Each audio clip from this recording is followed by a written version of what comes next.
10 million.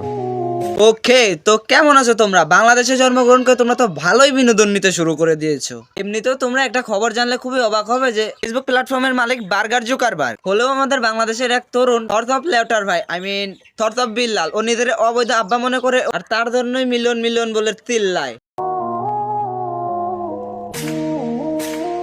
10 million views.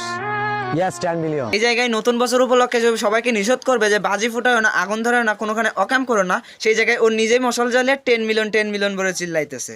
ও কি ভুইলা গেছে আলামিন ভাইয়ের কথা যে আগুন নিয়ে ভিডিও করতে যাওয়ার, পুরো শরীর জ্বলা গেছে। আর সেই জায়গায় এরকম থরথপ লেউটার বাইরে এই সময়ে আগুন নিয়ে 10 মিলিয়ন বলে চিল্লাইতেছে। আবার তার পাগলা করা শিষ্য আছে যারা খায়া না খায় এইসব ভিডিও বানানো শুরু করে দিছে। তাই তারা শুধু পারতেছে না বিল্লালের গু খায়া ভিডিওটা আপলোড দিতে। বিল্লাল ভাই কোন তো আমি কি কথাটা কি খারাপ কইছি?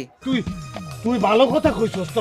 বিল্লাল দাঙ্গে বেচার পরে তার দাঙ্গে বেচে যে টাকা ইনকাম হচ্ছে না, এই কারণে সে ফেসবুকে ট্রেন্ডিং উঠানো শুরু করে দিচ্ছে। 10 মিলিয়ন ইনকাম করে সে এখন ফেসবুক থেকে টাকা ইনকাম করবে আর মানুষকে ঠেলে দেবে ধ্বংসের পথে। ভাই ছোটবেলা তোমরা কথা শোনো নাই, আগুন আর কারেন্ট কোনোদিনও কাউরে সাইড দেয় না। So be careful.